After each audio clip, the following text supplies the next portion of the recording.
जय हिंद दोस्तों। दोस्तों, जियो पॉलिटिक्स कभी भी देख लीजिएगा कि एक डायमेंशन एक जगह पर अटकी हुई नहीं रहती।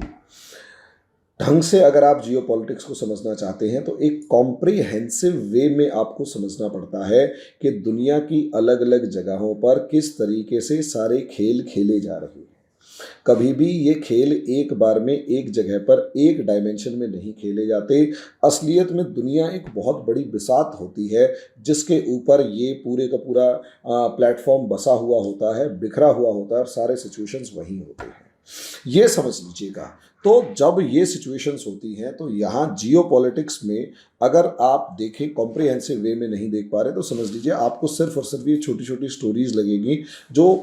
आपस में एक दूसरे से कहीं नहीं जुड़ेंगे। लेकिन अगर आप इसे कॉम्प्रिहेंसिव वे में देख रहे हैं तो आपको ऐसा लगेगा कि एक चेस बोर्ड है जहां हर कोई अपनी शतरंज की चालें चल रहा है और अपना हर इस बड़े बहुत बड़े खेल में से अपना एक छोटा सा हिस्सा जो उसके फायदे का है वो कमा के निकल लेना चाहता है। हर किसी की अपने कंसर्न्स हैं, हर किसी का अपना डर है, हर किसी की अपनी समस्याएं हैं, हर कोई बच के निकलना चाहता है लेकिन फ़ायदा भी कमाना चाहता है। मैं इस टॉपिक को डिस्कस करूं, शुरुआत करूं, लेकिन उससे पहले छोटी सी एक रिक्वेस्ट कि दोस्तों अगर आपको ये मेरा वीडियो पसंद आता है तो मेरे चैनल को लाइक करें, सब्सक्राइब करें, शेयर करें, बेल आइकन ज़रूर दबाएं और बेल आइकन ज़रूर दबाएं ताकि आपके दोस्तों को भी इस बारे में पता लगे। और दूसरी बात कि अगर आप IAS PCS की तैयारी कर रहे हैं तो दोस्तों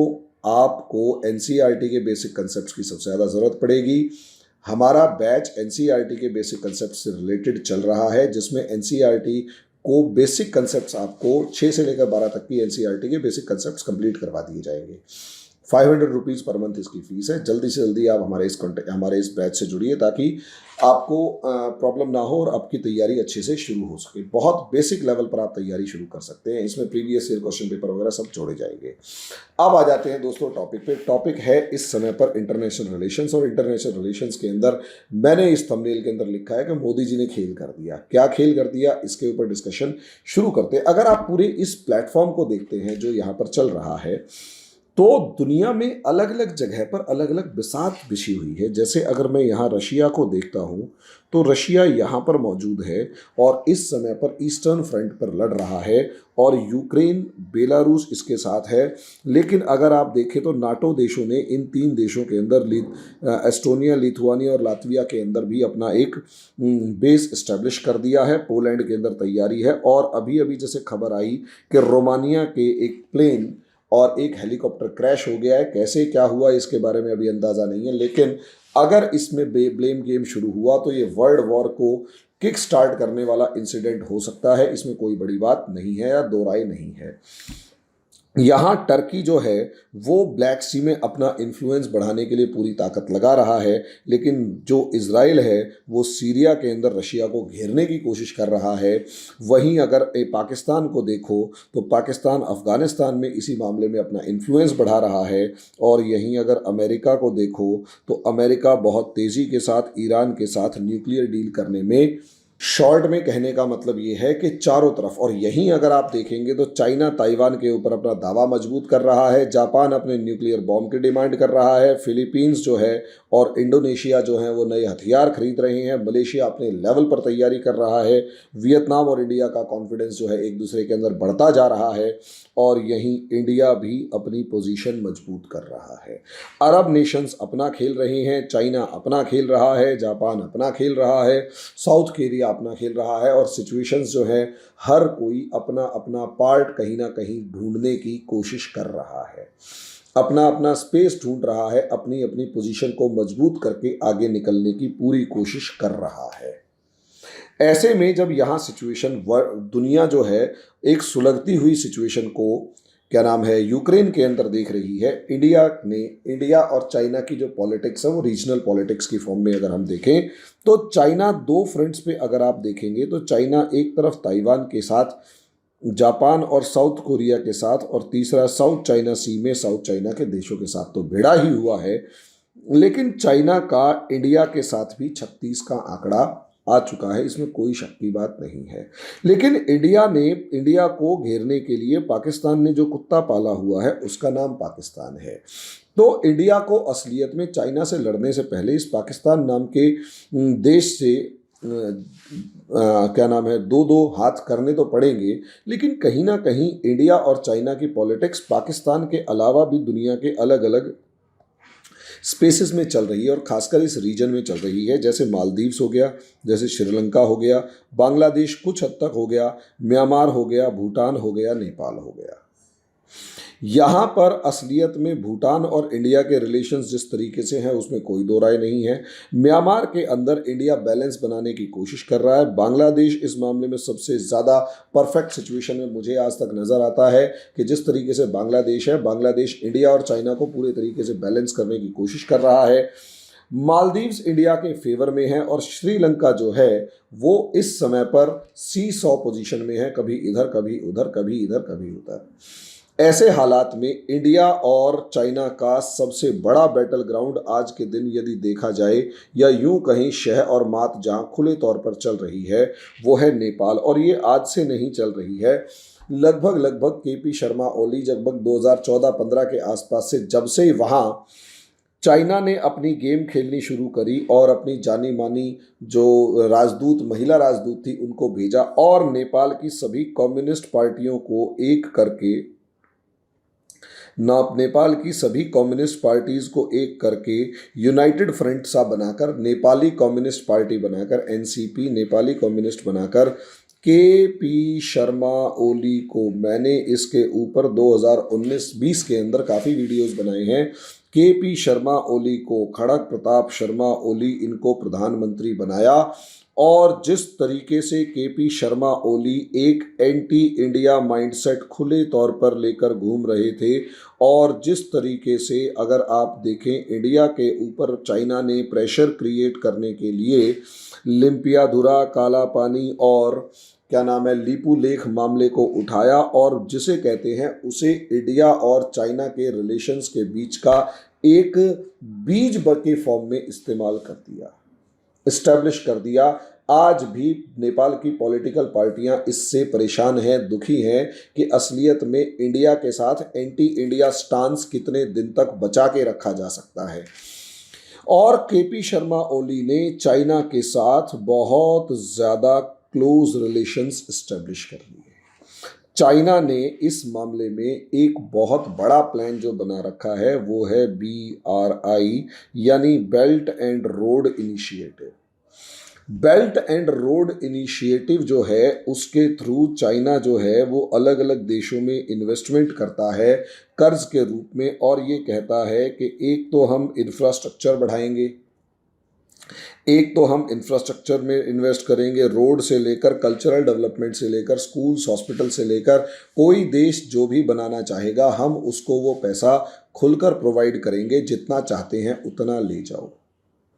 लेकिन धीरे धीरे चाइना जो है इसके अंदर इस BRI के बहाने डेट ट्रैप बुनता है। श्रीलंका इसका बेस्ट एग्जाम्पल है। इस डेट ट्रैप में क्या होता है, कर्ज के जाल में, कि आपको जानबूझकर आपकी औकात से, किसी भी देश को उसकी औकात से ज़्यादा कर्ज देकर चाइना जो है उस देश की पॉलिटी, इकोनॉमी और हर चीज़ को कंट्रोल करना शुरू कर देता है, उस देश के रिसोर्सेज को कंट्रोल करना शुरू कर देता है, उनको रेगुलेट करना शुरू कर देता है और वहाँ उनको अपने कब्जे में लेना शुरू कर देता है। देश ना चाहते हुए भी गुलामी की तरफ बढ़ता चला जाता है और वो सब चीज़ें, वो जगहों के ऊपर कब्जा होता है वो सिर्फ और सिर्फ ब्याज के बदले में होता है, जो ब्याज यानी इंटरेस्ट के बदले में होता है, जो रियल अमाउंट है, जो प्रिंसिपल अमाउंट है वो उतने का उतना वहाँ पर खड़ा रहता है। अब आप अंदाज़ा लगा कर देख सकते हैं कि कितनी खतरनाक तरीके से चाइना जो है यहाँ पर कर रहा, ये पॉलिसी को आगे बढ़ा रहा होता है।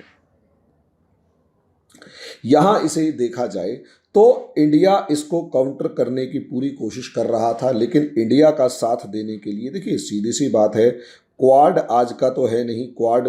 2008 से बातचीत चल रही है 17-18 के अंदर, लेकिन इसी चाइना की इसी पॉलिसी को अमेरिका और जापान जैसे देश भी देख रहे होते हैं और इसी पॉलिसी के थ्रू अमेरिका ने मिलेनियम चैलेंज कॉरपोरेशन नाम की एक मिलीनियम चैलेंज कॉरपोरेशन नाम की यानी MCC नाम की एक पॉलिसी चलाई। इसमें अमेरिका भी चाइना की तरह ये कहने लगा सभी छोटे देशों को कि आपको जो भी डेवलपमेंट प्लान बनाना है उसका बजट बताइए, उसे हम चेक करेंगे और आपके उस डेवलपमेंट प्लान में जो हमसे कंट्रीब्यूट हो सकेगा हम करेंगे। ऐसे ही हाइड्रो इलेक्ट्रिक पावर जनरेशन से लेकर इंफ्रास्ट्रक्चर जनरेशन से लेकर रोड और इंफ्रा डेवलपमेंट के लिए अमेरिका ने 500 मिलियन डॉलर्स जो हैं वो कहीं ना कहीं नेपाल को ग्रांट करने की बात करी। देखिए, इंडिया का इन्फ्लुएंस नेपाल में बहुत ज़्यादा है, इसमें कोई दो राय नहीं है, और यही एक रीज़न है चाइना इस इन्फ्लुएंस को ख़त्म करना चाहता है पैसे के दम पे। इंडिया के पास भले ही उतना पैसा ना हो या फिर इंडिया उतना पैसे के दम पे उसको काउंटर ना कर पाए, लेकिन जैसे ही अमेरिका और जापान जैसे देश इंडिया के साथ आते हैं तो कहीं ना कहीं इंडिया की पोजीशन मजबूत होती है। नो डाउट नेपाल की सरकार ने इसमें अमेरिका के साथ बहुत सीधा सीधा बातचीत की होगी, और डायरेक्टली अगर देखा जाए तो इंडिया का यहाँ पर किसी तरीके का कोई रोल नहीं था। लेकिन अगर इनडायरेक्ट फॉर्म में आप देखेंगे तो इंडिया ने ही सारे का सारा बेस तैयार किया होगा और पूरी फॉरेन पॉलिसी इंडिया की लगी होगी ताकि अमेरिका का इन्वेस्टमेंट बढ़े, जिससे अमेरिका का इंटरेस्ट यहाँ बढ़े, अमेरिका की जो प्रेजेंस है वो यहाँ पर बढ़े और चाइना को काउंटर करने में मदद मिले। लेकिन असलियत में क्या होता है, इंडिया के अंदर सबसे बड़ी अमेरिकन जो इन्वेस्टमेंट होती है उसकी सबसे बड़ी खास बात ये होती है कि टर्म्स एंड कंडीशंस जो होती हैं वो बिल्कुल क्लियर होती हैं कि भाई इन टर्म्स एंड कंडीशंस पर काम होगा, अगर फुलफिल नहीं होंगी तो ये सब चीज़ें होती हैं। वहीं अगर चाइना की बात करें तो चाइना कभी भी कोई भी टर्म्स एंड कंडीशन अपनी सरकार या अपने विपक्ष तक को बताने से मना कर देता है। चाइना अपने ही देश के लोगों को टर्म्स एंड कंडीशंस बताने से मना कर देता है। यानी नेपाल सरकार के साथ अगर चाइना कोई डील कर रहा है तो चाइना उस डील में नेपाल सरकार के साथ यहाँ तक बात कहेगा कि हम आपको पैसा दे रहे हैं, इन्वेस्टमेंट कर रहे हैं, सब चीज़ें, लेकिन टर्म्स एंड कंडीशंस आप बहुत ज़्यादा हिडन रखेंगे और यहाँ तक कि आप उन टर्म्स कंडीशंस को अपने दोस्तों, अपने जो देश के लोग हैं इन तक को नहीं बताएंगे।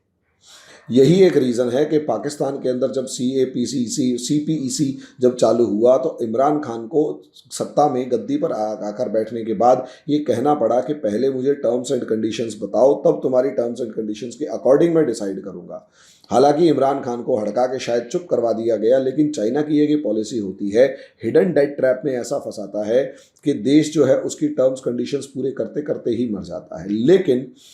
इंडिया का इन्फ्लुएंस कहो या कुछ भी, क्योंकि BRI के जितने भी प्रोजेक्ट्स हैं जो भी चाइना में इन्वेस्टमेंट ले रहे हैं, असलियत में वो प्रोजेक्ट स्टार्ट ही नहीं हो पाए हैं। उनका थोड़ा बहुत हल्का फुल्का क्या नाम है सर्वे वगैरह हुआ हो सो हुआ हो, वरना वो प्रोजेक्ट्स स्टार्ट ही नहीं हो पाए। और इन्वेस्टमेंट तो भूल ही जाइए, इन्वेस्टमेंट आगे बढ़ने का प्रोसेस तो भूल ही जाइए। और इसी तरीके से काउंटर करने के लिए जब अमेरिका को इन्वॉल्व किया गया तो असलियत में इसके पीछे का लॉजिक यही था, और 2017 के अंदर ये प्रोजेक्ट जो था वो काफ़ी हद तक आगे बढ़ चुका, मतलब ये साइन हो चुका था। लेकिन दुनिया का कोई भी देश किसी भी प्रोजेक्ट को अगर एक्सेप्ट करता है तो कहीं ना कहीं उसकी पार्लियामेंट द्वारा उसको एक्सेप्ट करना ज़रूरी होता है। सरकार से ज़्यादा इंपॉर्टेंट पार्लियामेंट होती है डेमोक्रेसी के अंदर। तो असलियत में 2022 आ चुका है और अमेरिका का ये कहना था कि 2017 में आपने हमसे ये इन्वेस्टमेंट किया, इन्वेस्टमेंट की बात करी, और अब तक आपकी पार्लियामेंट ने इसे रेटिफाई नहीं किया, या तो आप इसे रेटिफाई कीजिए वरना हम इस डील को कैंसिल कर रहे हैं। ऐसे में नेपाल का मामला यहाँ पर बिगड़ना शुरू हो गया और कहीं ना कहीं इसकी टर्म्स एंड कंडीशंस के ऊपर एक डिबेट शुरू हो गई कि भाई इसकी टर्म्स एंड कंडीशंस हैरेसिंग है, प्रॉब्लम क्रिएट करने वाली हैं या सब चीज़ें। जब यहाँ प्रॉब्लम क्रिएट करने वाली तो असलियत में यहाँ इस समय पर नेपाली कांग्रेस की सरकार है, जिसके अंदर क्या नाम है शेर बहादुर देवबा जो हैं इनकी सरकार है, और ये कहीं ना कहीं भारत के पक्ष में माने जाते हैं। इनके साथ साथ कहीं ना कहीं पुष्प कुमार दहल और माधव कुमार नेपाल, ये दो कम्युनिस्ट पार्टी से ही रिलेटेड हैं, लेकिन पूर्व प्रधानमंत्री भी रहे हैं, रिलेटेड हैं, लेकिन कहीं ना कहीं इस समय पर ये दो सरकार के अंदर शामिल हैं। इन दोनों ने सरकार के ऊपर दबाव बनाया कि इससे देश को नुकसान होगा और कहीं ना कहीं इंडिया जो नेपाल जो है वो अमेरिका और चाइना की टसल के अंदर एक बहुत ही ज़बरदस्त जो टसल है उसमें फंस जाएगा और टर्म्स एंड कंडीशंस को नहीं माना जा सकता। लेकिन मेजॉरिटी क्योंकि इन्हीं दोनों के बगैर नहीं हो पाती, इसीलिए कहीं ना कहीं पॉसिबली इंडिया ने यहाँ पर पॉसिबली इंडिया ने, या हम ये मानकर चलते हैं कि इंडिया का कोई रोल नहीं, वो नेपाल के तीनों की तीनों पार्टियां जो हैं वो बहुत ज़्यादा आपस में कोऑपरेटिव निकली। इन तीनों पार्टियों ने आपस में बात करी, एक दूसरे के साथ जो भी ये प्लान बना सकते थे प्लान बनाया, और आज के दिन उसका आउटकम ये है कि तीनों पार्टियों ने मिलकर इस अमेरिका के इस इन्वेस्टमेंट को पास कर दिया, एक्सेप्ट कर लिया, और यहाँ अब अमेरिका के फंडेड प्रोजेक्ट्स जो थे वो और बढ़िया लेवल पर चलने शुरू होंगे। अगर आप इसमें देखें तो कहीं ना कहीं इससे एक तो इंडिया के फेवरेबल गवर्नमेंट बैठी हुई नजर आई, और चाइना ने यहाँ क्या खेल किया था ये तो सोचो। असलियत में चाइना को डेमोक्रेटिक सिस्टम या डेमोक्रेसी का पूरा एक कमजोरी पता है। चाइना को डेमोक्रेसी की कमजोरी पता है कि असलियत में डेमोक्रेसी के अंदर freedom of speech and expression होता है, और freedom of speech and expression की सबसे बड़ी खास बात ये होती है कि आपको बोलने का अधिकार है और सरकार को खुले तौर पर क्रिटिसाइज करने का अधिकार है। ऐसे में चाइना नॉर्मली कुछ नहीं करता, या ऐसी कोई भी पावर नॉर्मली कुछ नहीं करती, अपने गुर्गों को थोड़े बहुत पैसे पहुंचाकर मोटिवेट करके कहती है कि आप इस पर्टिकुलर प्रोजेक्ट के लिए प्रोटेस्ट करवाइए ताकि गवर्नमेंट के ऊपर दबाव बने और वो प्रोटेस्ट के चलते अपना कोई सही डिसीजन ना ले पाए। नेपाल के अंदर भी पॉसिबली यही हुआ, क्योंकि ऐसे ही हरकतें चाइना जो है वो वेस्टर्न को जो पोर्ट प्रोजेक्ट जो इंडिया को मिलने वाला था या बर्थ्स वगैरह डेवलप करनी थी कोलंबो पोर्ट के अंदर, उसके अंदर करवाया, और ऐसे बहुत सारे प्रोजेक्ट्स खासकर श्रीलंका के अंदर और मालदीव्स के अंदर इंडिया आउट कैंपेन चला रखा है, समझे। और श्रीलंका के अंदर और हर तरफ से अगर आप देखेंगे तो मामला जो है वो कहीं ना कहीं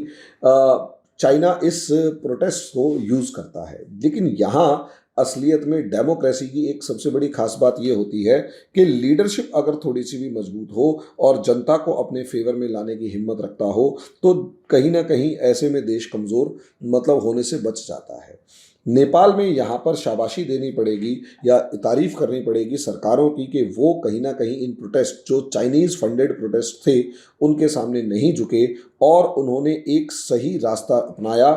और मेरा मानना ये है कि ये ही असलियत में बैलेंस ऑफ पावर होगा, असलियत में ये ही बैलेंस ऑफ पावर का एक बेस्ट एग्जांपल होगा, जिसमें दो पावर से भाई जिससे पैसा मिले लेके डेवलपमेंट करने शुरू करें। ऑब्जेक्टिव असली जो है वो डेवलपमेंट है, ना कि सिर्फ और सिर्फ एक देश से पैसा लेके डेवलपमेंट। और खासकर जिस तरीके से चाइना ने श्रीलंका से लेकर मालदीव से लेकर केन्या से लेकर कंबोडिया से लेकर बहुत सारे दूसरे देशों के हालात ख़राब किए या उनके अगेंस्ट या उनको एक तरीके से ट्रैप में फंसाया, शायद नेपाल इस चीज़ में जल्दी समझ गया और कहीं ना कहीं इस तरीके के ट्रैप से बचता हुआ इस समय पर दिखाई दे रहा है।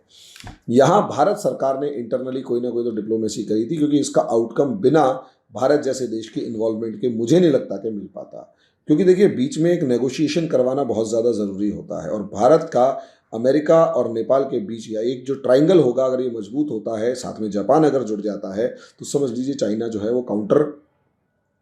चाइना का काउंटर जो है वो होता हुआ नेपाल में नज़र आएगा। और अगर इफेक्टिवली कर गए तो अगले 2-3 साल के अंदर चाइना का इन्फ्लुएंस नेपाल से बिल्कुल आउट हो जाएगा। तो यही एक बड़ा खेल है जो इस समय पर हुआ है। मोदी का नाम तो पॉसिबली सबूत नहीं है तो हम कुछ कह भी नहीं सकते, लेकिन हाँ ये है कि कुछ अगर हुआ होगा तो ये बहुत बड़ी एक गेम है जिसके अंदर मोदी जी ने एक बहुत ही मास्टर स्ट्रोक मारा है। अब आगे क्या होगा वो वक्त बताएगा। अभी के लिए इतना ही, धन्यवाद।